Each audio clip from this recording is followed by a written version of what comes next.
शेती करतोय आणि विषमुक्त शेती करण्याची गरज आहे आणि त्यातल्या त्यात अजून दादा लाड तंत्रज्ञानाचा पण उपयोग करतोय। मी सगळी शेती सेंद्रिय करतोय आणि ही जी कापूस आहे ही रुद्रा कपाशी लावलेली, रुद्रा नावाची कपाशी आहे।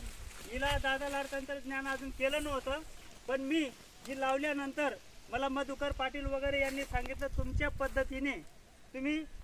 पद्धतीने दादा लाड तंत्रज्ञानाचा उपयोग करून त्याच्यावर तुम्ही प्रक्रिया करू शकतात। तर मी ती प्रक्रिया केलेली आहे।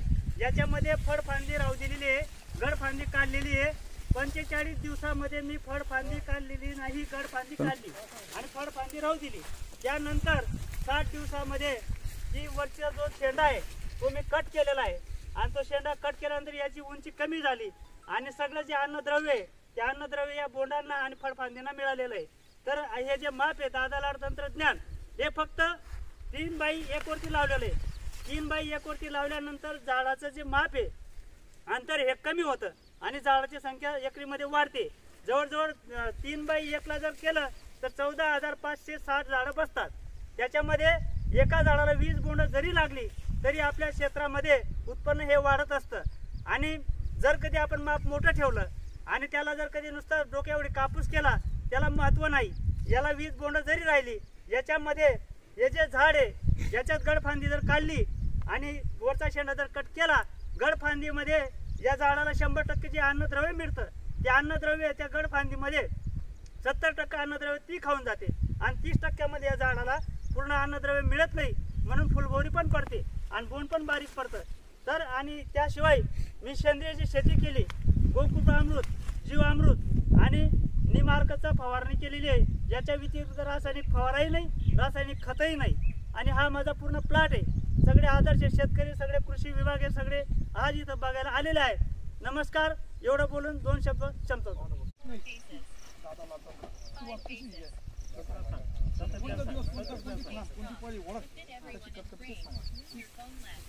हे बघा,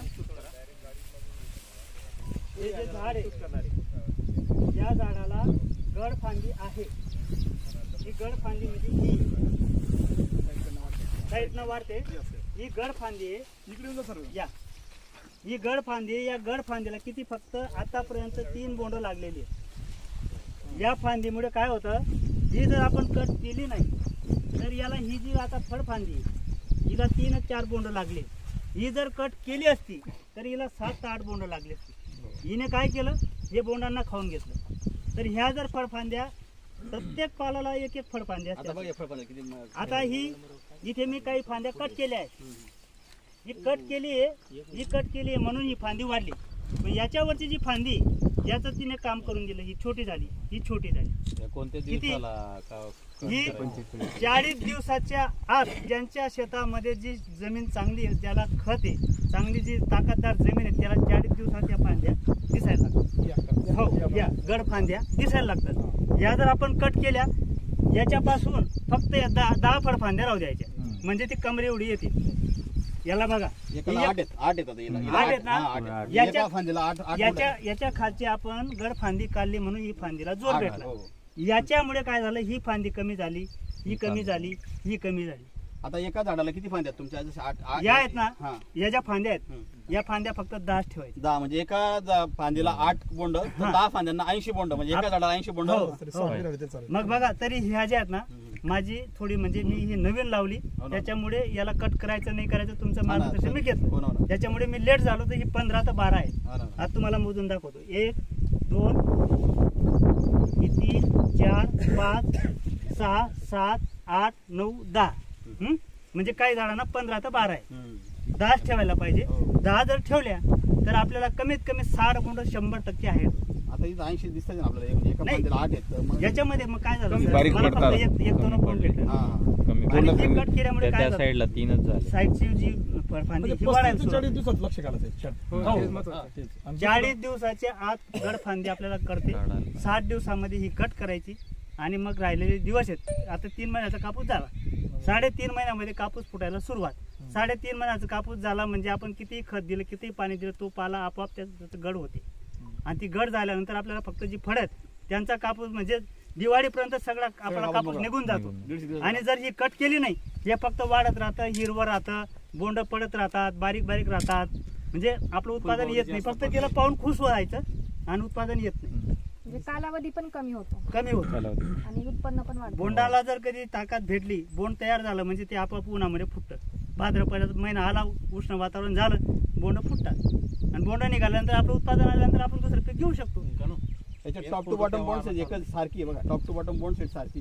हो हा, त्याच्यामुळे हे जे बोंड आहेत ना, आता हिला फळ फांदी आहे म्हणून याच्या बोंडाची साईज कमी आहे. आता आपण ज्याला फळ फांदी नाही, आपला गड फांदी नाही, ते झाड बघू त्याच्यात काय फरक. चांगले आकर्षक आहे. हे बघा, आता या इकडे या.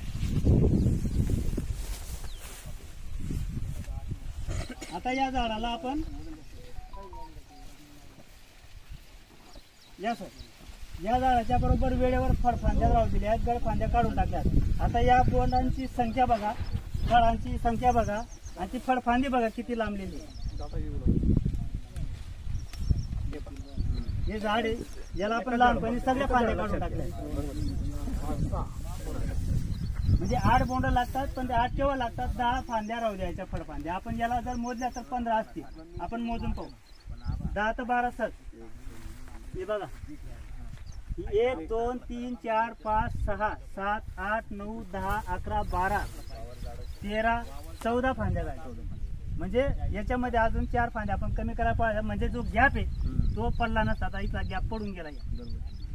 पाणी बी काढता का मोठे? हे पानं या झाडाला मोठे हा जो पानांचा जो विषय आहे, तो मी पानं का काढायची, जर आपण पानं काढले नाही, आता जर पाऊस लागला तर ती पानांमुळे ही बोंड काळे पडतील, सरतील, त्याच्यातून कापूस निघणार नाही. त्याला सूर्यकिरणची गरज आहे, म्हणून याची जी उंची ताबायची आपल्याला, याला कारण फक्त हेच. हा, कारण त्याला सूर्यकिरण भेटलं नाही तर बोंड लागून काही उपयोग नाही.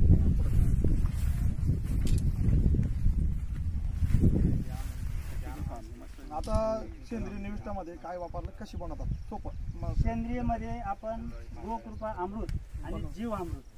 आता गोकृपा अमृत माझ्याकडे जर्सी गाई नाही आहे, आपला गावरान गाय नाही आहे, म्हणून माझ्या मित्रांची गाईंचा गोठा वगैरे सगळं आहे. मी जे ओरिजिनल म्हणजे गावरान गाईचा 2 आणि आपला हे मागवतो. गोकृपा अमृत गोकृपा अमृतला 200 लिटरचा बॅरल, सर्व आहे का शेतकरी इकडे? 200 लिटरचा बॅरल, त्याच्यामध्ये आपण पहिले 100 लिटर पाणी टाकायचं. पाणी टाकून त्याच्यामध्ये 5 ते 7 8 लिटर दही आपलं घरचं राहिलं तर जर 10 लिटर टाकलं तर खूप चांगलं, आणि जरी 4 लिटर जरी टाकलं तरी चांगलं आहे. कारण ते गावरान गाईचं जर कधी आपण दही वापरलं त्याच्यामध्ये जीवाणू भरपूर असतात, तर आपण ते 4-5 लिटर जरी वापरलं तरी भरपूर आहे. आणि ते टाकून त्याच्यामध्ये आपलं कल्चर असतं, ते कल्चर पहिले 1 लिटर पण ते टाकायचं. दही, कल्चर हे 2 वस्तू, गूळ टाकायचं आणि त्याला कमीत कमी 8 दिवसपर्यंत सावलीत असं ठेवायचं, त्यात जेणेकरून ऊन पडणार त्याचे जीवाणूचे पाणी जर गरम झालं तर जीवाणू मरतात. त्याला सावलीत ठेवायचं आणि त्याला दंड्याने असं 7-8 दिवस फिरवायचं आणि ते पाणी आपण क्षेत्रात सोडायचं. आणि त्यानंतर जर आपल्याला गोकृपामृत झालं, जीवामृत बनवायचं आहे. जीवामृतमध्ये आम्ही हे जर शेण वापरलं तर 10 किलो वापरतो 200 लिटर बॅरलमध्ये. आणि जर कधी गावरान गाईचं वापरलं तर त्याच्यामध्ये 2 किलोच्या ऐवजी 1 किलो जरी टाकलं त्याच्यामध्ये अनंत कोटी जीवाणू आहे. तर आपण 10 किलो धरा शेण आणि 1 किलो उग्रपीठ टाकायचं आणि सेंद्रिय गुळ टाकायचा. आणि त्याच्यात ज्या वडाखालची माती जिथे आपण कधी फवारा मारला नाही अशा जागेवरची माती घ्यायची, त्याच्यातून जीवाणू त्याच्यात टाकायचे आणि ते पण त्याच पद्धतीने करायचं आणि ती जमिनीला सोडायचं. म्हणजे आपल्या जमिनीमध्ये रासायनिक खतं वापरायची गरज नाही. हीच जमीन, इथे आमचे ड्रायव्हर आहेत गजानन भाऊ, याच्यामध्ये तुम्ही ट्रॅक्टर चालवलं होतं, ढेकाळ फुटलं होतं का? चालत नव्हतं इथं. हा, आणि आता जमीन होती ती. तेच इथे हजर आहे. आता ट्रॅक्टर चालत एवढं नाही. नाही, 200 लिटरचं इथे पासून बॅरल जातं किती ट्रॅक्टर. आराम झालंय वास एकदम. 200 लिटरचं बॅरल किती एकरला पुरतं? 1 एकरला 1 एकर पाणी तेवढं सोडायचं. वल्ल्या आणि समजा आता तुम्ही म्हणताय बुवा फवारणीला ते मला माणसं भेटत नाही, अमुक नाही तमुक नाही, कोळपणी करतात ना आपण. कोळपणीच्या वेळेस त्याला आपल्या कोळपणीच्या याच्यावर कोळप्यावरच भरायच्या ऐवजी तुमचा ड्रम ठेवा फवारणीचा आणि त्याला चालू करून द्या. 1 मुलांमध्ये ते पाणी सोडा. आपलं घरचं औषध येते 1 मुलांमध्ये जरी सुटलं तरी काही त्याचा मोठा खर्च नाही. तर ती एक टेक्निकल चांगली, याच्यात ठेवा, हाऊसवरती ठेवा आणि मारा फवारा. आयडिया बारीक नजर करते. तुम्ही आपलं घरचं आहे सर, घरच्या मला एकच म्हणायचं, प्रत्येकाने गावरान गाई पाळा ही अपेक्षा आहे मला. गावरान गाईचं रक्षण करा आणि आपल्या शेतीला कमीत कमी एक गावरान गाय 50 एकर जमीन करू शकते आणि ते मी कृषी पाहिलं म्हणून हा आपण प्रयोग केलेला आहे. तर आहे ना फरक ऑर्गॅनिक नॉन ऑर्गॅनिक कॉटन, नाविन्यपूर्ण करा. ऑर्गॅनिक कॉटन आणि ऑर्गॅनिक फॅक्टरी बाहेर जाणार आहे ना, रेशिड्यू झाला नाही ते नाविन्यपूर्ण सांगा. तेच करत होते. सगळेजण इकडनं उतरा खाली.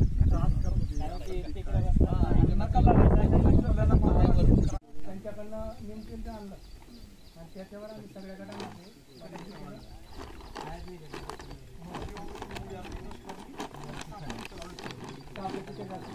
आणि आम्ही सोलर ट्रॅप पण आणले. सोलर ट्रॅप कीड कव्हर करण्यासाठी स्प्रे कमी व्हायला पाहिजे, त्याच्यासाठी फक्त निमतेल आणि सोलर ट्रॅप आम्ही ते ज्या वेळेस शेतकरी वर्ग घेतले जात असतात त्याच्यामध्ये इतर जे लोक आहेत त्यांना समाविष्ट करून घेण्याचं प्रयोजन असतं खरं म्हणजे.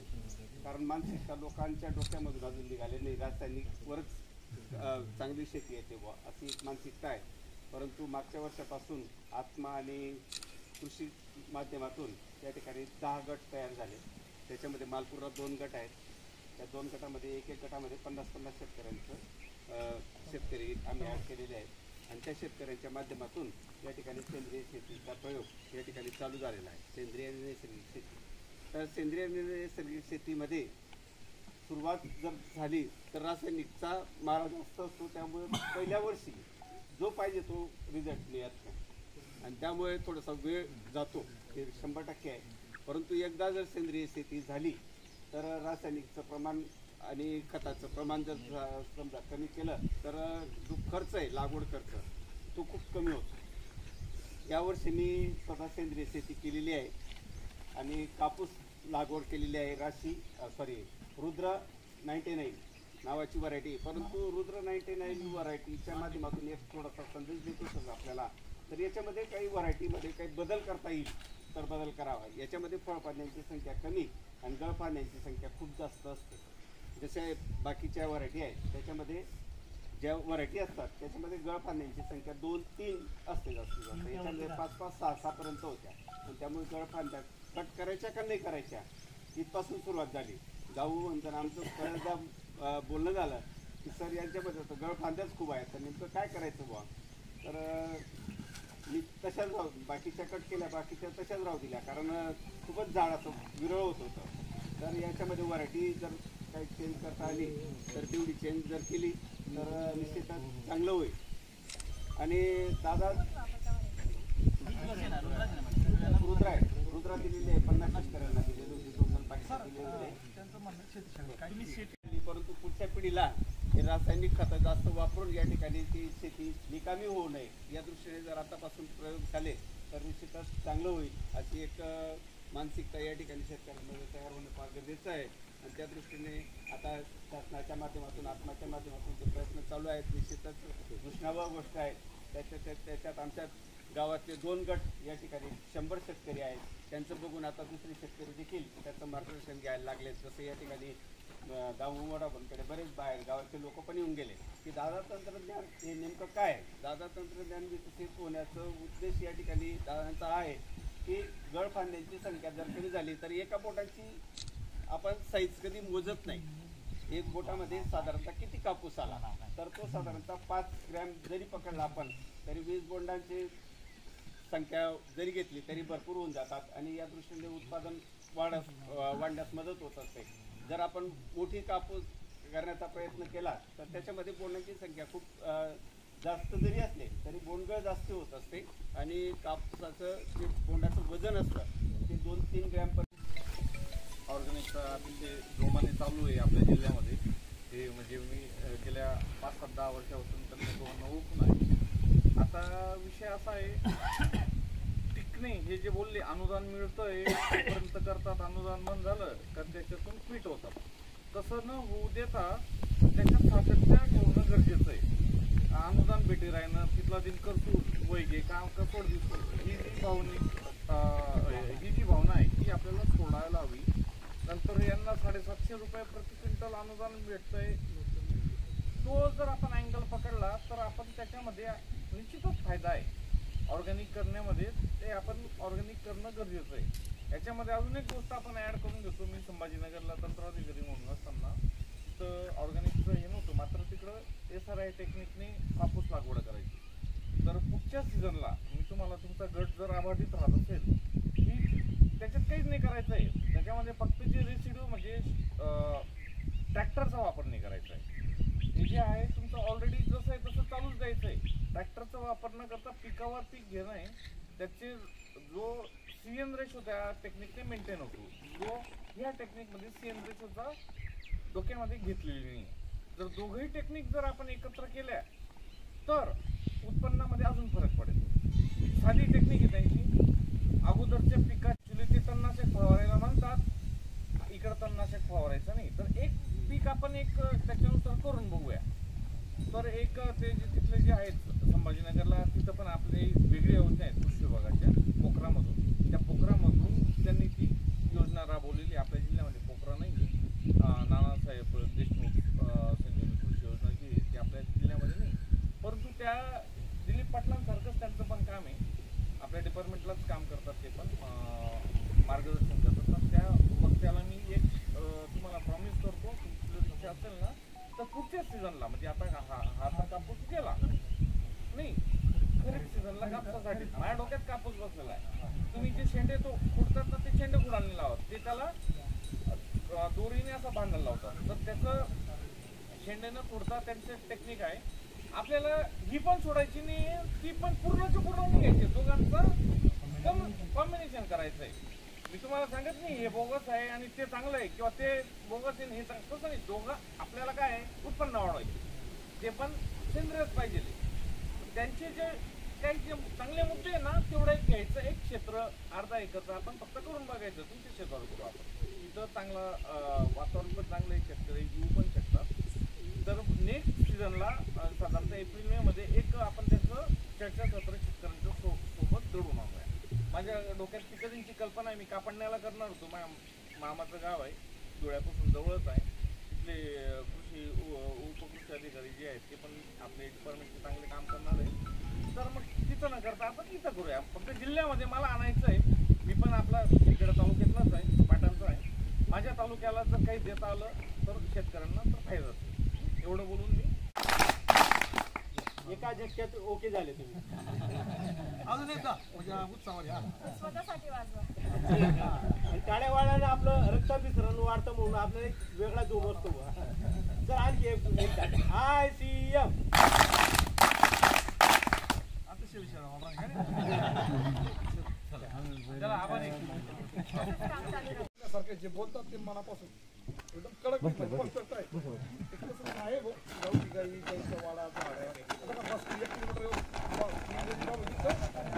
वावर कसं विचारलं होतं आणि आज येतात बरोबर वातावरणामध्ये असंच 10 शेतकऱ्यांनी जर उभं केलं कमी करा 1-2 एकर पण जाईल 10 एकर पैकी 2 एकर यंदा 2 एकर पुढच्या वर्षी झाडाला चौकट लावले. आपलं जे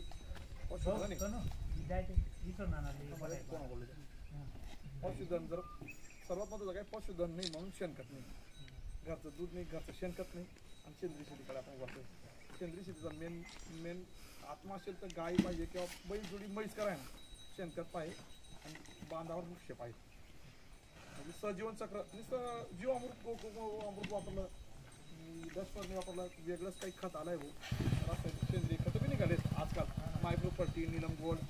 सेंद्रिय शेतीचा मेन उद्देश म्हणजे त्यांनी बोलताना बोलले इंद्रिया सीड आपण जे इंद्रियाची जे वनस्पती असेल त्यांना लावून त्यांच्याद्वारे शेती केली जाणारी शेती. बाहेरचं नीलम गोल्ड दिसत नाही, मायक्रोपट्टी दिसत नाही. पण एक किंवा डायरेक्ट दामोदर माडींना जमलं तसं नाही. 2-2 एकर अविनाश भाऊ आपल्यासोबत आहेत, कापूस घ्यायला तयार आहेत. पुढे कापूस दुसरी घ्यायला तयार आहेत. फक्त ती सेंद्रिय शेती राहिली तर नाही. ते सेंद्रिय शेतीमध्ये काय दादा मी आता 20 वर्ष बांधवलं आपलं जे लावलं सेंद्रिय शेती असतं खरं मनापासून शिकला असं घराला तर आपण लगेच बस की दामोदर सांग परत तेच जाणार निमुडी मी ते करा माझं ते जातीचा मुसलमान आहे. तो सांगतो गाय तुम्ही गावठी गाय काय करतो म्हणे गोबारासून का आरती करतच चुकू लागलं 3-4 दिन ती दार शिवणी किंवा पायानं हाकले जातो आणि तो प्रॅक्टिकली भाकड गाई ज्या कसं करतात ना त्या बऱ्याच सोडल्या असतो आणि गोठा करले आणि पूर्ण शेती सेंद्रिय 20 वर्षापासून आधी थोडा प्रॉब्लेम पोरे नोकरी लागतात मुसलमान कोण डॉक्टर कोण इंजिनियर कोण पोस्टमन बरं का आणि एक शेतकरी केलं मग तो त्याला बी प्रॉब्लेम आला शहर जवळ जमीन आहे चोऱ्याचा पाट्यामध्ये नाही फळबाग कडीवर घ्या पण सांगायचं तात्पर्य काय मुसलमान सांगतोय की गाय को माता कब बोलला का नाही करतो की गायला माता केव्हा समजणार ती पाळा भाऊ एक गाय पाळायला पाहिजे आता यांचं जास्त आहे मी 40-50 गाय केलं मोठा अनुभव आहे कालांतर असं झालं 6 एकर जमीन आणि 7 गाय केल्या PM सोनवणे काय सांगायचे की वडू आपल्याला गावठी गाय दूध देत नाही वडू लाल कंदार आण म्हणे नांदेडून लाल कंदार बी आणलं मार्केट निघाले वडू शेणखत वापर CPP गांडूळ खत जीवामृत आणि बराच जण आहेत जे फळबागा लागले की म्हणा दामोदर ना आम्ही घडी यावरती मेन माणूस आहे पाहिजे रस्ता आणि गेले का अजून 3-4 रस्ता आहे मग एक जण टाळा मी सप्टेंबरला रिटायर झालो लगेच दसऱ्याला मी गोशाळेचं उद्घाटन केलं मला गावात विरोध होतो प्रत्येक गोष्टीला मला गावात विरोध होतो कारण की ते त्यांची गोष्ट बरोबर आहे ती माणसांसारखं वागताय आणि जनावरांसारखं वागतंय म्हणून मला विरोध होतो मी बघितलंय घर बांधताना घराच्या मागचं झाड तोडणार घराच्या पुढचं झाड तोडणार स्वतःला पार्किंगला सुद्धा गाडी राहू देणार आणि झाडांना सोडा गाडी पार्किंग करायला सुद्धा जागा राहू देणार नाही एवढी विचित्र परिस्थिती आहे शेतामध्ये तेच बघितलं मी शेतामध्ये बांधावर एक पण झाड राहू देणार नाही अहो तुम्ही पहिले तुम्ही आजूबाजूच्यांना जगवणार ना तेव्हा तुम्ही जगणार आहे तुम्ही स्वतः जगून विषय नाही तुम्ही स्वतः जगताय ना तुम्ही पल मरताय तुम्ही क्षणाला मरताय तुम्ही पण तुम्ही आजूबाजूच्यांना जगून बघा तुम्हाला जगण्यामध्ये किती आनंद वाटणार आहे आणि त्यातच तुमच्या पुढीची भरभराट होणार आहे तरी माझी सगळ्यांना नम्र विनंती याच्या पुढं तुम्ही आजूबाजूच्यांचा विचार करा तुमच्या आजूबाजू पशु पक्षी कीटक जनावर यांचा ना विचार करा जगताना आणि मग आपलं आयुष्य जगा बाकी बारूवरती मी सांगणार नाही कुणाला देशी गाय कुणा प्रत्येकाला माहिती प्रत्येक व्हॉट्सअप फेसबुकला सगळ्यांना माहिती देशी गायचं महत्त्व काय आहे आणि कोणत्या पक्ष्यांचं काय महत्त्व आहे फक्त एवढा एकच विचार ठेवा मी जगताना माझ्या आजूबाजूचं वातावरण जगायला पाहिजे तेव्हा जगण्यामध्ये खरा आनंद आहे रामकृष्ण अतिशय कल्चर मग चेंज व्हायला बोलला टाईम नाही पण मी दादा मी बोलतो आमच्या पहिले कामाविषयी सांगतो नंतर दादा बोलले दादा बोलले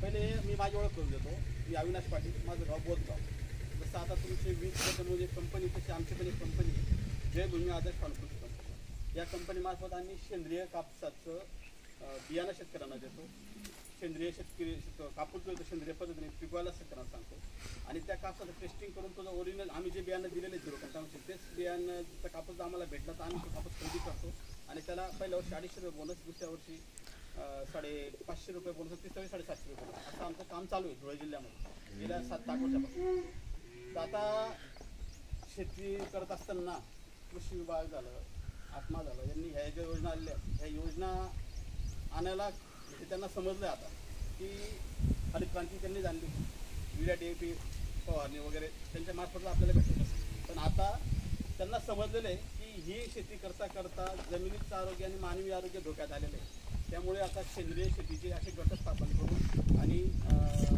शेतकऱ्यांना सेंद्रिय शेतीचं महत्त्व करून सेंद्रिय उत्पादनावर भर दिला जातो आता तुम्ही मागं वाचली असेल नसेल वाचली पण तुम्हाला एक गोष्ट सांगतो की जे 8 ते 10 दिवसापूर्वी पेपरला एक बातमी आली होती विदर्भामध्ये एका शेतकऱ्याच्या शेतातली भेंडी खाऊन त्याच्या शेतातले 3 जण एक्सपायर झाले त्याच्याच परिवारातल्या आता भेंडी तुम्हाला माहिती रोज आपण स्प्रे करतो तर हे काय झालंय आपल्या घरामध्ये आपण रोज थोडं स्लो पॉयझन खातो रोज विष खातो आपण अन्नदाता शेतकरी कोणी अन्नदाता आहे पण आता काय झालंय भाजीपाला म्हणा किंवा फळं म्हणा आपण रोज थोडं विष देतोय सगळ्यांना दादा जे बोलले की सेंद्रिय शेती फक्त ही अशी म्हणजे ही एकदम प्रामाणिक शेती आणि जीवशी जीवन जे म्हणतात ना आपण, की बघा आधी पण ज्यावेळेस आपण कापूस लावत होतो, आधी आपल्याला एवढी फवारणी करावी लागत होती. बाबा तुम्ही शेती करत होतो जे का आपण गोमूत्र फवारणी करतो किंवा असं काही लई होत एखादा, तर तरी सुद्धा आपलं काम होतं. त्याचं कारण का?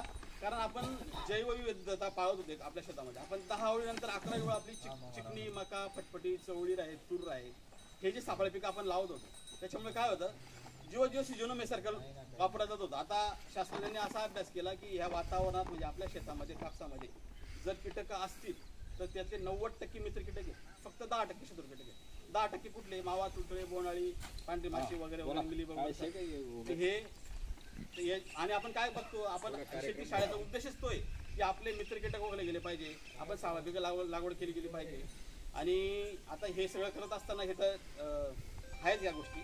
पण ज्यावेळेस आम्ही आमचा कापूस बाहेर पाठवतो, म्हणजे आपला कापूस जसं रेमंडचा जसा ब्रँड आहे तसं रेमई कंपनीचा ब्रँड आहे, तर हा कापूस बाहेर जातो तर असं प्रमाणीकरण करावं लागतं. प्रमाणीकरण म्हणजे प्रामाणिकपणा सगळ्यात सांगायचं तरी. आणि हा प्रामाणिकरण म्हणजे काय, जी आपण जुनी शेती करत होतो तीच, की आपल्या शेतामध्ये झाडाला दादा बोलले की बांधबंदिशी झाली पाहिजे, आजूबाजूला सगळे झाडं पाहिजे, जैवविविधता पाहिजे, शेतामध्ये आपली सापळा पिकं लागवड केली पाहिजे.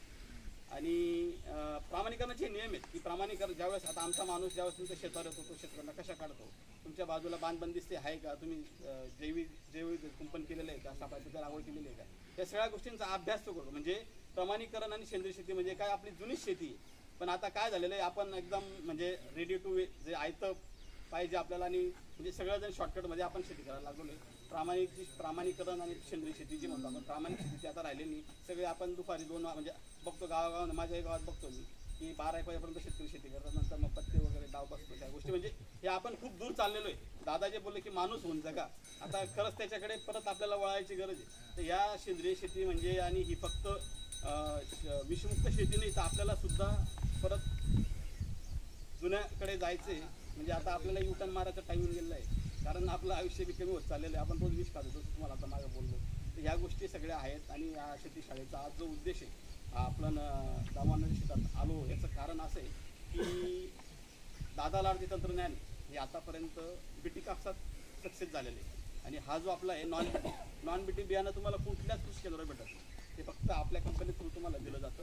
तर हे नॉन बीटी बियाणावर अण्णांनी दादा लाड तंत्रज्ञान वापरलेलं आहे. आणि दादा लाड तंत्रज्ञान आपल्या सगळ्या शेतकऱ्यांना कापसामध्ये वापरणं आता गरजेचंच झालेलं आहे. कारण की बघतोय आपण दिवसेंदिवस आपलं प्रोडक्शन ऑफ कास्ट म्हणजे उत्पादन खर्च वाढत चाललेलं आहे आणि उत्पादन कमी होत चाललेलं आहे. तर ते उत्पादन कमी का होतं याचं जे कारण जर आपण शोधलं तर हे आपल्याला दादा लाड तंत्रज्ञान सापडलं.